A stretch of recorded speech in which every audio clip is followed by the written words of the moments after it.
यावेळेस मान्सूनच्या पावसाने मे महिन्यामध्येच हजेरी लावलेली होती. सलग 8-10 दिवस संपूर्ण महाराष्ट्रामध्ये पाऊस पडत होता आणि तेव्हाच हवामान खात्याने पेरणी न करण्यासंदर्भात सर्व शेतकऱ्यांना इशारा दिलेला होता.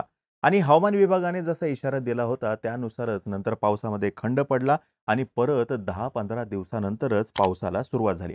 आता संपूर्ण जून महिना संपलेला असला तरी सुद्धा विदर्भ आणि मराठवाड्यातील अनेक जिल्ह्यांमध्ये अजूनही दमदार पावसानं हजेरी लावलेली नाही. काही भागांमध्ये तर दुबार आणि तिबार पेरणीचं संकट सुद्धा उभं राहिलेलं आहे. या सर्व परिस्थितीमध्ये हवामान विभागाने परत एकदा जुलै महिन्यासाठीचा पावसाचा अंदाज सांगितलेला आहे. काय आहे पावसाचा अंदाज ते आज जाणून घेऊयात. यासोबतच सध्या राज्यातील धरणांमध्ये किती पाणीसाठा आहे हे सुद्धा आपण जाणून घेऊयात. नमस्कार, मी अरुणराज जाधव बोलबिडूवरती तुम्हा सर्वांचं अगदी मनापासून स्वागत करतो. राज्यातील बहुतांश भागामध्ये दमदार पावसानं हजेरी लावलेली असली तरी सुद्धा नागपूर प्रादेशिक विभागाने दिलेल्या माहितीनुसार 1 जून ते 30 जून या कालावधीमध्ये विदर्भातील 9 जिल्ह्यांमध्ये जून महिन्याच्या सरासरीपेक्षा कमी पाऊस झालेला आहे. इथे अपवाद आहे फक्त बुलढाणा आणि वाशिम या दोनच जिल्ह्यांचा, जिथे पावसाने जून महिन्यासाठीची सरासरी ओलांडलेली आहे. अशीच काहीशी परिस्थिती आपल्याला मराठवाड्याची असल्याचं सुद्धा दिसून येतं.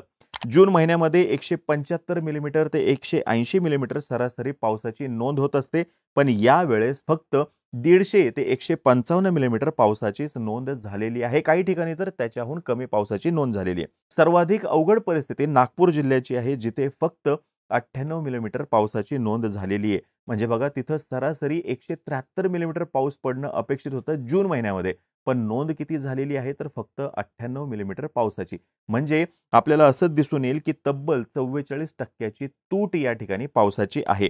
आपण बातम्यांमध्ये बघतोय की हिमाचलमध्ये पावसाने हाहाकार उडालेला आहे. नॉर्थ ईस्टमध्ये मोठ्या प्रमाणात पाऊस पडतोय. ढगफुटी सुद्धा मोठ्या प्रमाणात होताना दिसते. याच वेळेस महाराष्ट्रातील बहुतांश भागामध्ये मात्र येलो अलर्ट जारी करण्यात आल्याचं दिसून येते. म्हणजे कुठेही आपल्याला ऑरेंज अलर्ट किंवा रेड अलर्ट दिसून येत नाहीये. हवामान विभागाने दिलेल्या माहितीनुसार पुढील 4 दिवस दमदार पावसाचे असणार आहेत. गेले 1-2 दिवस मराठवाडा, पश्चिम महाराष्ट्र आणि मध्य महाराष्ट्रामध्ये पावसाने जोरदार हजेरी लावलेली असली तरी सुद्धा हा पाऊस पुरेसा नाही, अशी भावना शेतकरी बांधवांची आहे. हवामान विभागाने आता काय अंदाज वर्तवलेला आहे ते सांगतो. हवामान विभागाने दिलेल्या माहितीनुसार पुढील 3 ते 4 दिवस राज्यभरामध्ये कोकण किनारपट्टीसह उत्तर महाराष्ट्र आणि विदर्भ येथे जोरदार पावसाची शक्यता आहे, तर मध्य महाराष्ट्रामध्ये बहुतांश ठिकाणी हलका ते मध्यम स्वरूपाचा पाऊस होणार आहे. संपूर्ण जुलै महिन्यासाठीचा सुद्धा अंदाज जो आहे तो हवामान विभागाने सांगितलेला आहे. त्यांच्यानुसार जुलै महिन्यामध्ये सरासरीच्या 106% पाऊस होणार आहे. आता त्यांच्या या अंदाजानुसार मागील 2 दिवसांपासून मुसळधार पावसानं कोकण, घाटमाथा, मराठवाडा आणि विदर्भामध्ये जोरदार हजेरी लावलेली. येत्या 48 तासांचा विचार करता कोकण, घाटमाथा, उत्तर महाराष्ट्र आणि विदर्भामध्ये पावसाचा जोर कायम राहणार असल्याचा अंदाज आहे. त्यातल्या त्यात रायगड, रत्नागिरी, सिंधुदुर्ग, नाशिक, पुणे, सातारा, कोल्हापूर या भागामध्ये अतिवृष्टी होण्याचा इशारा सुद्धा देण्यात आलेला आहे. त्याच्यामुळे कुणीही पर्यटनासाठी जर का जाणार असेल, डोंगराळ भागामध्ये जर का जाणार असेल, तर प्रवास करताना विशेष काळजी घेणं गरजेचं आहे. धुळे, जळगाव, नंदुरबार, अहिल्यानगर, छत्रपती संभाजीनगर, जालना, परभणी, हिंगोली, नांदेड, अमरावती, नागपूर, भंडारा, गोंदिया, चंद्रपूर या ठिकाणी सुद्धा हवामान विभागाने येलो अलर्ट जारी केलेला आहे.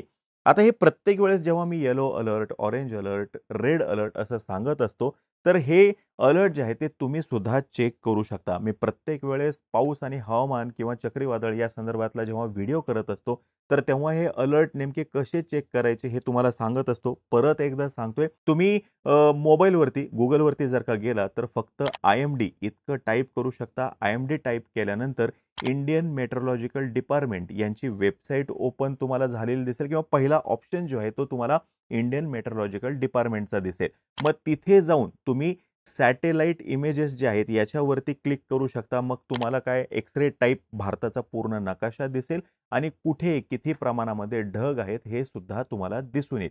मग ही इमेज ओपन झाल्यानंतर तुम्ही डाव्या वरच्या कोपऱ्यामध्ये सब डिव्हिजनल अलर्ट्स याच्यावरती जर का टिक केलं किंवा त्याच्यावरती जाऊन जर का तुम्ही क्लिक केलं तर परत एकदा भारताचा नकाशा ओपन होईल आणि भारताचा काही भाग मग त्या ठिकाणी पिवळ्या रंगामध्ये असेल, कुठे लाल रंगामध्ये असेल, कुठे ऑरेंज रंगामध्ये असेल, कुठे हिरव्या रंगामध्ये असेल, याच्यानुसार तुम्ही तुमच्या भागामध्ये नेमका कोणता अलर्ट आहे हे जाणून घेऊ शकता. आणि पुढच्या 4 ते 5 दिवसांचा सुद्धा याच्यामध्ये अलर्ट दिसत असतो. म्हणजे आजची तारीख जर का 2 जुलै असेल, तर तुम्ही त्याच्यावरती निश्चितपणे 6 जुलैपर्यंत काय परिस्थिती आहे हे बघू शकता.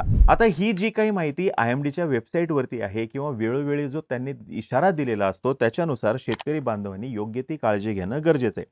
पावसाची शक्यता असल्यानं या कालावधीमध्ये फवारणी करणं टाळायला पाहिजे, जेणेकरून फवारणीसाठीचे तुमचे कष्ट आणि ते औषध जे आहे ते वाया जाणार नाही. यासोबतच IMDकडून ज्या काही सूचना वेळोवेळी दिल्या जातात, त्या सूचनांचं पालन करणं सुद्धा अपेक्षित आहे. आता राज्यामधील धरणांची परिस्थिती काय आहे ते सांगतो. मागील वर्षी याच वेळेस राज्यातील धरणांमध्ये केवळ 20% पाणीसाठा होता. यावेळेस तोच साठा 40 ते 41% पर्यंत आहे. कोकण विभागातील धरणांमध्ये जवळपास 50% पाणीसाठा आहे. पुणे विभागातील धरणांमध्ये 44 ते 45% पाणीसाठा आहे. नाशिक आणि अमरावती विभागामध्ये फक्त 40% पाणीसाठा आहे. नागपूर विभागामध्ये फक्त 31% पाणीसाठा आहे. तर छत्रपती संभाजीनगर विभागामध्ये 32 ते 33% पाणीसाठा आहे. तरी सुद्धा काही जिल्ह्यांमध्ये अजूनही दमदार पाऊस झालेला नाही, हे वास्तव आहे. आता इथे आपल्याला स्पष्टपणे दिसून येते की अमरावती, नागपूर आणि छत्रपती संभाजीनगर येथे पावसाची आणि पाण्याची परिस्थिती बिकट आहे. पुरेसा पाऊस नसला तरी सुद्धा शेतीसाठी धरणातून पाणी त्यांना सोडावंच लागणार आहे. आवर्तन हे द्यावंच लागणार आहे. उलट जर का पाऊस जो आहे हा चांगला झालेला नसेल, तर आवर्तनं वाढवावी लागतात. मग अशा परिस्थितीमध्ये किती पाणी सोडायचं, पिण्यासाठी नेमकं किती राखून ठेवायचं आणि येणाऱ्या काळामध्ये किती पाऊस पडेल, या सर्व गोष्टींचा अंदाज घेऊन नियोजन करावं लागतं आणि हे नियोजन करणं फार अवघड गोष्ट आहे.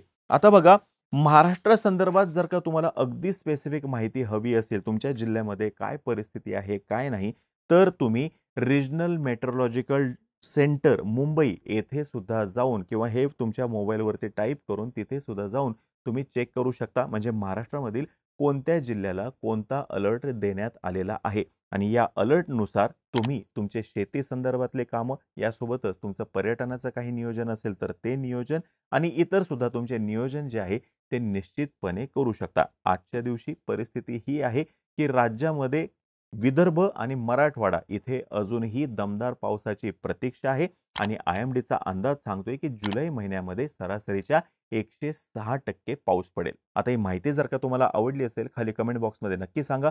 तोपर्यंत आम्हा सर्वांची व्हिडिओ जास्तीत जास्त लोकांपर्यंत पोहोचवा आणि चॅनलला सबस्क्राईब करायला तेवढं विसरू नका. धन्यवाद.